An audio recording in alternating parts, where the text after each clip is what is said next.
It's time for the Access of Easy podcast, the weekly technology digest that keeps you ahead of the curve.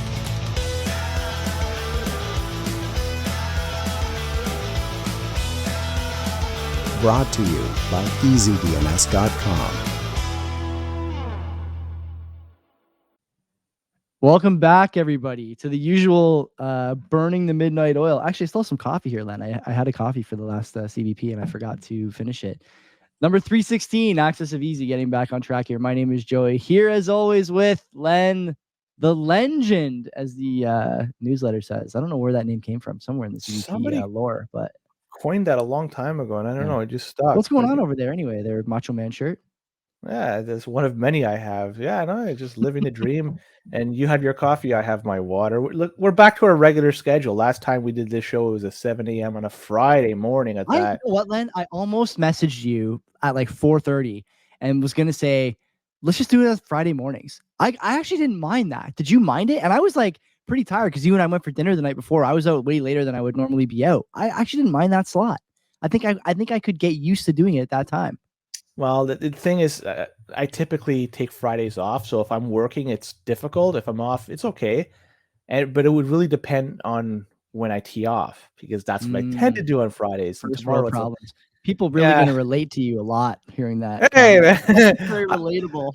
I have earned it, I would say, because I've paid my dues, and I'm reaping the rewards of that 10-20 tee off time at Chinook. Tomorrow it's going to be fantastic. So that's great. It's in my neck of the woods. Maybe I'll see you. Probably not. No golf. Anyway, man, lots to talk about tonight. Don't forget, everybody, if you're listening, watching, subscribe on YouTube, on audio, wherever you get your podcasts, Access of Easy. And of course, if you sign up for the newsletter, accessofeasy.com, you get all the stories we're talking about. You get a bunch more stuff, and you get a discount when you use your email to sign up on whatever you grab from easydns.com. You can't beat it, man. Mark is always giving stuff away. So we're hoping you'll join us going forward. And of course, read the newsletter, check out all the other stuff Access of Easy has to offer. Last week's quote of the week, Len. Political satire became obsolete when Henry Kissinger was awarded the Nobel Prize. That was from Tom Lehrer, or Lehrer. Always hard to get the L-E-H or like consonant E-H last names. Ron got that, so congrats to Ron. Nice job there, buddy. This week's quote: the evil aristocracy is not that it is necessarily, the evil of aristocracy, is not that it necessarily leads to the infliction of bad things or the suffering of sad ones.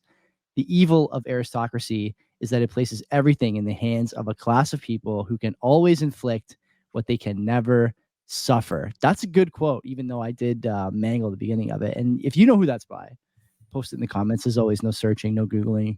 Encyclopedias only. You gotta flip the page. I have a guess. But I'm not going to say it though, because don't spoil it, because you don't get the prize anyway. So don't.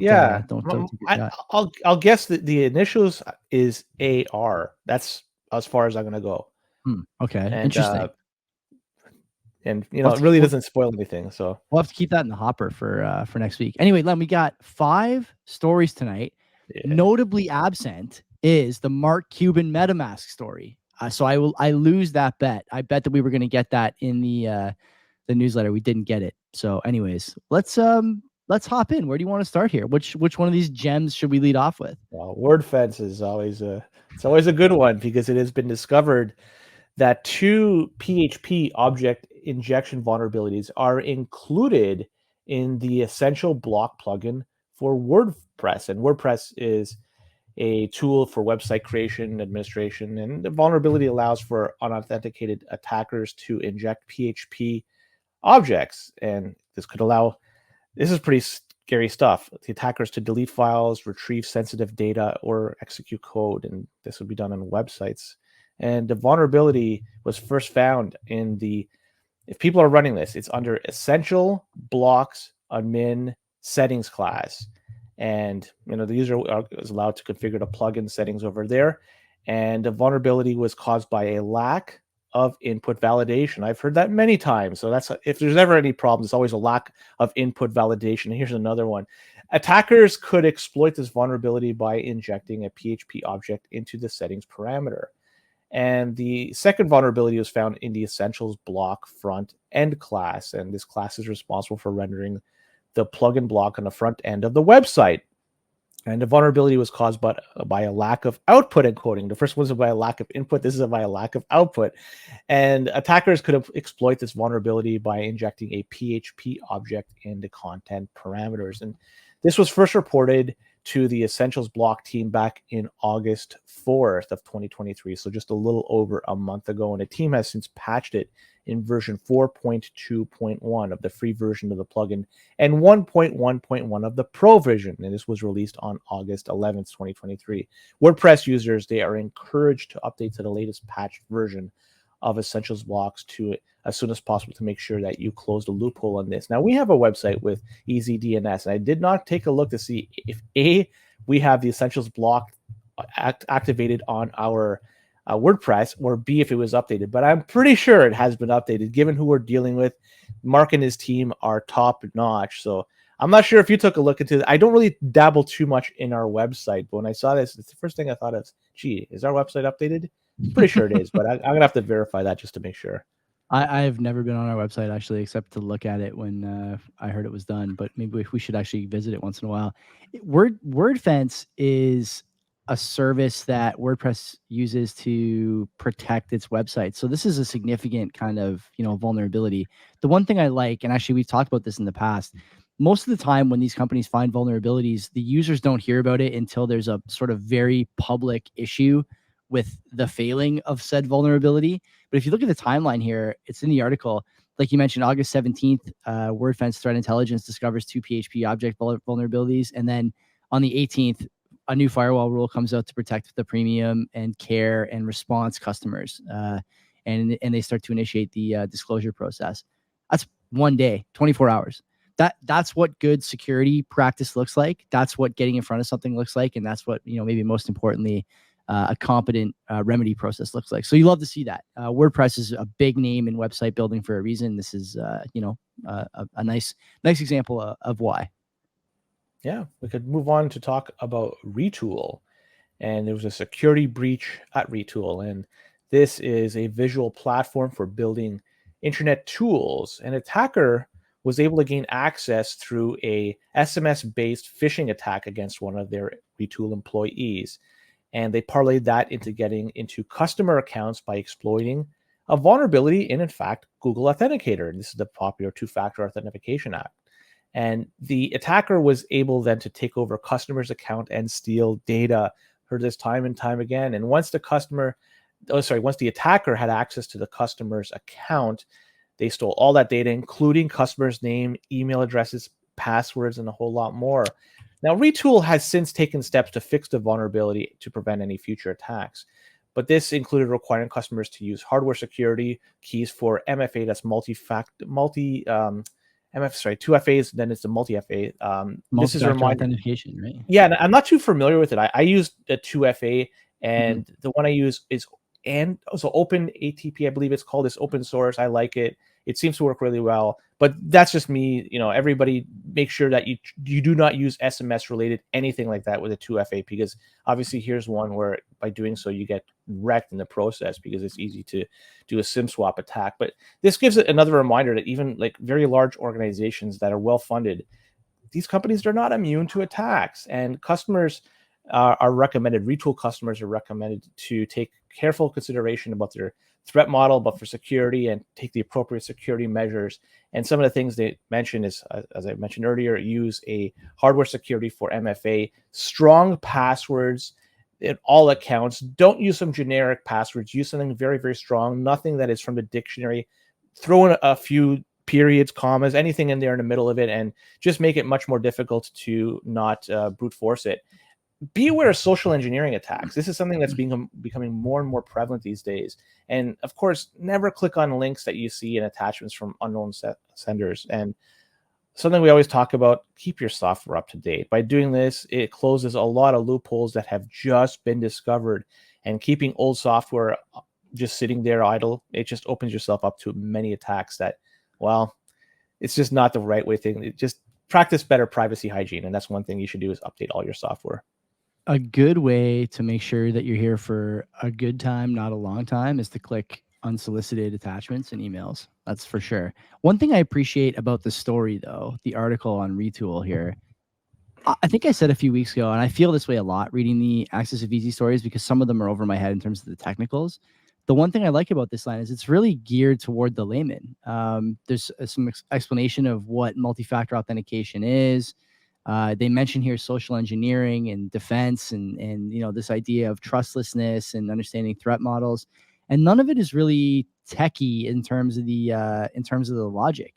And one thing that we oftentimes, I think, this is the case in Bitcoin, often in tech more broadly as well, certainly in tech and security.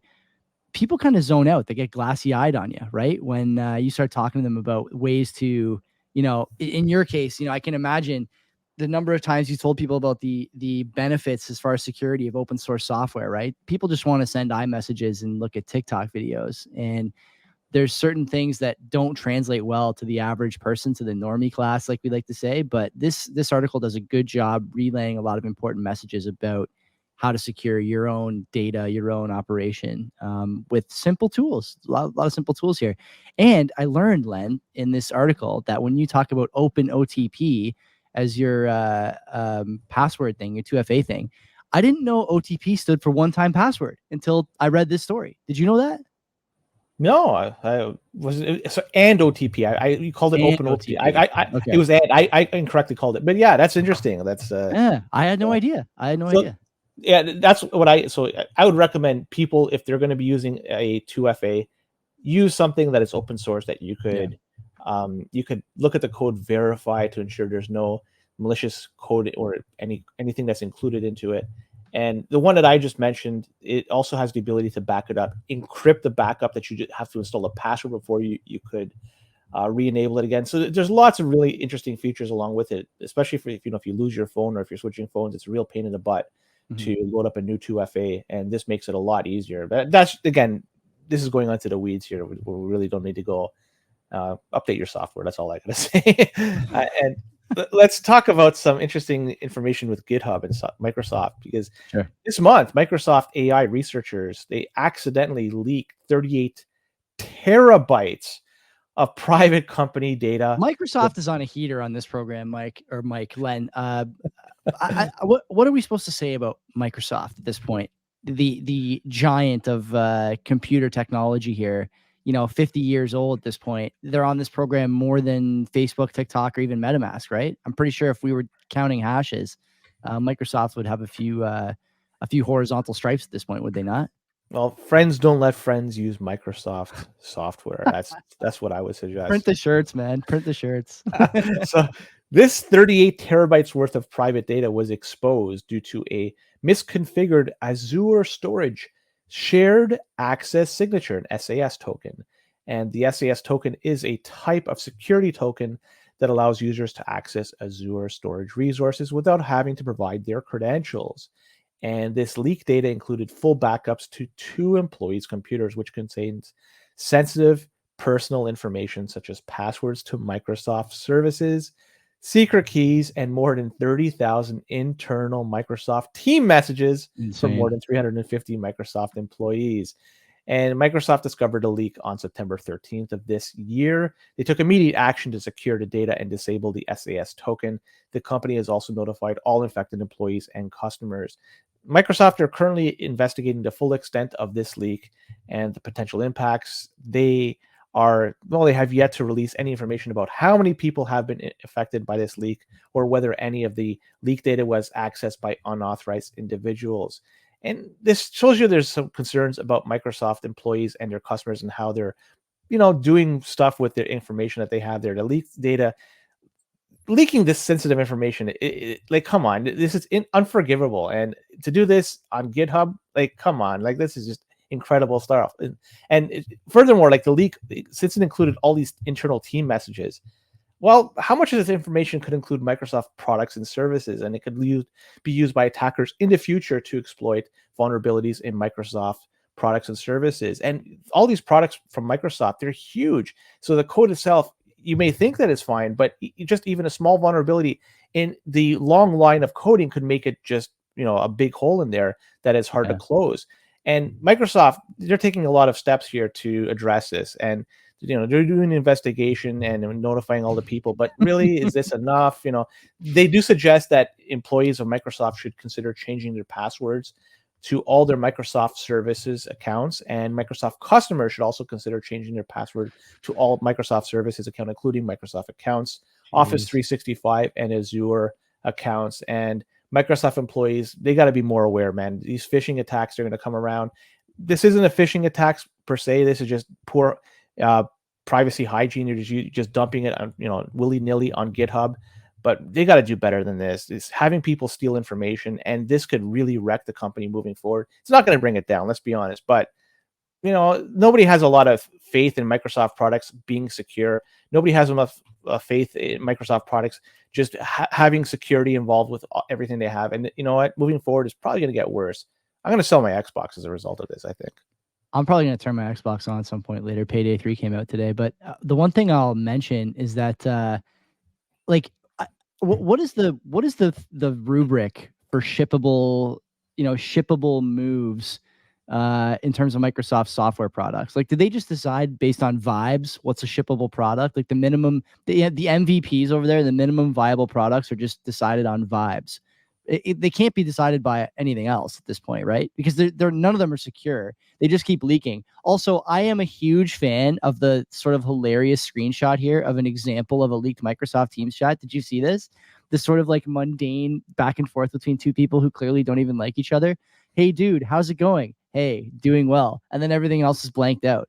I don't know what your Teams chats look like, but you could comb my Teams chats for years and never find anything of value. I hate Teams. The only good thing about Microsoft platforms, the Microsoft platform software being just so shitty, is that no one uses it for anything important. So it doesn't matter what you leak. There's not going to be anything valuable there anyway. It's the only thing that you might be able to snipe from Microsoft is like a CD key or something. Wow, you get Windows 11 on the house. Good for you. The OS barely works. So you're not really getting much. Where I'm at, it's used heavily, and there's even some information that should probably not be stored on there. But you guys use Teams a lot where you are? Yeah, heavily. Yeah, that's the only thing. Oh my god! Yeah, oh my god! Did you tell even him sharing of documents and stuff? Did you send him this? You guys send him this clip tomorrow when it releases? Maybe I should, but tender my resignation shortly thereafter. In June 2021, the District of Columbia Attorney General's Office, the DCAGO, they issued a subpoena to Facebook. And at the time, they were seeking information about users who posted COVID-19 misinformation on the platform. Len, what year is it? We're still talking about this. How is this possible, man? Well, because it was an appeal, that's why. And Facebook, they challenged the subpoena, arguing that it violated the First Amendment and the Stored Communications Act. That's the SCA. And the SCA is a federal law that protects privacy of electronic communications. It prohibits third-party service providers from disclosing the contents of electronic communications without the consent of the sender or recipient. And there are a few exceptions to this prohibition, including when the disclosure is required by law. And so Facebook, they argued that the DCAGO subpoena violated the SCA because it required Facebook to disclose content of user communication without their consent. And this would be the violation of the First Amendment. And so in December 2021, the DC Superior Court rejected Facebook's argument and they upheld the subpoena. So the court found that subpoena was valid under the SCA because it was issued in context with what they say a legitimate government investigation. Gee, we've heard that before. The court also found that the subpoena did not violate the First Amendment because it was not content-based restriction on speech. And so Facebook, they argued that they decided to appeal it to the DC Courts of Appeal. Well, on September 14th, just last week, the DC Court of Appeals, they upheld the DC Superior Court's decision. So really, they decided to say that all this, they threw out all the arguments from Facebook, and they have to go ahead and honor their request for providing all the information. Now, COVID-19 misinformation and everything like that, like as you mentioned, what year is this? Now, it's been a couple of years past the fact. A lot of people have been able to digest exactly what has transpired in the past 2 years and change with respect to having people's bodies injected with something which we maybe did not want to get injected. And you can see a lot of the repercussions of that. There's been athletes that have been suffering heart attacks. Some people, unfortunately, have passed away as a result. And in reality, you could look at the death count of everything. Is it noticeably higher in the past 2.5 years compared to any prior time? I'm going to leave this up to you to decide yes or no. I'm not going to give you any indication if it's higher or lower. So taking all this information, we could take things and we could absorb information much more readily available nowadays. And trying to suppress information just because they claim it to be misinformation, let's be more upfront, especially when we're dealing with people's health. There's nothing more important than that. So if you can provide information, especially not anecdotal information, but something that, from people that are experts in their field, and some experts their message is being stifled as a result. This is the wrong way we should be going. We should not be going down this path. We should be going down the path of sharing information, especially vital information about our health. And, well, I can't believe I'm defending Facebook here, but here we are. I'll just say this. I like my bond yields the same way I like my proteins, and that is to say spiking. So I don't know if you saw in the decision itself, hilarious bit of text here, okay? This is an actual quote. I'm going to skip the beginning because it's kind of boring, but textual indications that the SCA grants the government a greater, it says there are further textual indications that the SCA grants the government a greater ability to compel the protected communications than the average Joe, rather than less, as Meta would have it. This kind of language is in there. What are the textual indications that the government is allowed to compel more things out of you than Meta would have you believe? I'll tell you what they are, Len. The precedent is that they basically told a bunch of other smaller actors they could do this and then used it to compel Facebook. They use the same tactic when other regulatory bodies come down on Bitcoin and crypto exchanges. They get small fish. They set precedents against legal teams that only have pennies to work with and a few brain cells to rub together. And then they try and apply those precedents more broadly and more harshly in a lot of cases to bigger actors. That's what you're seeing here. I am with you. It brings me no great pleasure to defend the Blue app, but I am 100% here with you. This is insane. No one should be able to compel this stuff. And it's another example of why all of the communications you send should be constantly encrypted. I don't care what kind of opinions you want to share. If it can be pulled from a database at some point, if it is to the benefit of the sitting government, it will be pulled, much to your chagrin. So stay offline, man. Maybe just start writing your messages in walls like our ancestors did. We need to embrace tradition, reject modernity. I think of the scandal if they got a hold of all my cat videos I'm sending out. It ruined my reputation. By the way, I am a cat lover. Let's talk about Caesars. Caesars Entertainment, and this is the major casino and hotel company. Well, they were recently the victim of a cyber attack, and the attackers gained access to the company's loyalty program database, which contained personal information and financial information about millions of customers who are probably loyal gamblers trying to just make it big over there. Caesars paid out a $15 million ransom to the attackers in order to regain access to the database. And this has happened quite a bit. And this is in contrast to MGM's Resort International, and that's another major casino and hotel company, which was also the victim of a cyber attack, but they did not pay at that time. So MGM is standing firm, while Caesars, well, they have paper hands. They decided to pay up and get access to all this information. Experts are warning that paying ransoms could encourage further attacks, and I can see that. You're just encouraging them to do it again because they have been given some money just to do what they're doing. And they argue that it's important for companies to invest in cybersecurity measures to prevent attacks from happening in the first place. And given what's happening right now with the economy, I'm pretty sure that these casinos they're hurting, and they're hurting hard, because who has the disposable money that they could actually go ahead and pay to go have fun into casinos? I'm sure some people are addicted to it, but there's also a good part of people that just go there to have fun. And when they're not raking in all this extra money, or even money to break even, they don't have the money to invest in cybersecurity moving forward. So this is going to be prime target for a lot of these hackers. And I suspect if anybody out there has gone to one of these resorts or have used at one of them, and they've provided your name or given it your personal information, it may end up that they might get attacked, and that information might be sent to one of these attackers. So, you know what? If you're a hardcore gambler, be ready, because your name might be exposed to the greater public. And if it doesn't jive with your employer or maybe your significant other, be ready, because this stuff may be coming sooner than we think, unfortunately, because I don't think they have the money to invest in cybersecurity. Me neither. The one thing I like about casinos as a target, it's kind of mentioned in the article here by a guy named KnowBe4, or a guy who works at KnowBe4, which I take as some kind of cybersecurity outfit. The casinos, unlike other organizations or domains, let's say domains of expertise, casinos have a lot to gain when one of their rivals is blacked out for a day or a week or 3 days. And so they don't often share with the same prudence the cybersecurity threats that they faced or conquered or been conquered by, the way that other industries may do this, right? It's much more zero sum in the casino game, specifically in Vegas on the Strip. You can imagine that if one casino is down, the person who wants to gamble is not going to go home because they're loyal to your one-armed bandit. They will just find another one-armed bandit to pull on for that night. And I think that that's a contributing factor here too. Interesting stuff, man. I disagree with your take that casinos are hurting. I think the only people who go to casinos to gamble are people who are going no matter what the economic situation they find themselves in. Lotteries, maybe different story. Sports gambling, maybe different story. But casinos, special kind of freak that shows up at those things, man. That place is it's like a recession-proof wasteland of brainlessness. I think so, personally. Yeah. I mean, Len, does it strike? Are you like, I haven't been to a casino now in probably 5-6 years at least, but every time I go, I often think to myself about the people I see at casinos.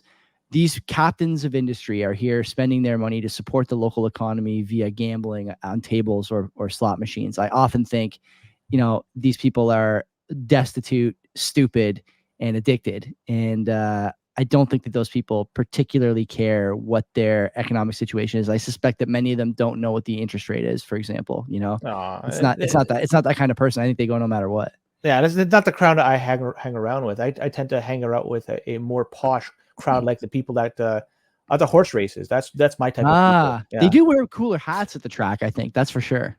I don't think the people betting are wearing cool hats. I think the people maybe dragging around the horses or doing something along those lines. They might have, but I have no clue. You guys own the animals, maybe? Yeah. I don't know, man. Peter's going to come after us next. But yeah, anyways, that was a good show. Don't hurt us. It was a great show. That was 316. Come back next week for 317, unless we get fired. And if that's the case, then we'll see you around. But if not, then we'll see you next and a lot time. more frequently at that. Yeah, same time, same place. Until then, take care of yourselves, everybody. Yeah, take care.